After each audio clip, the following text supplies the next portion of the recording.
We're hosting like a UK Swaggan regional event up at Driveworks in Warrington.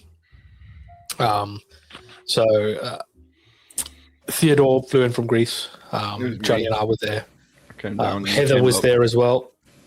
So we're chilling there at the office in the event space that we're going to use, the like break room.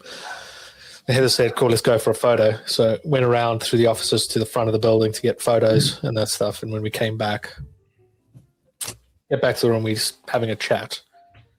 We hear the toilet flush, and then door opens, and there's Joe Lance.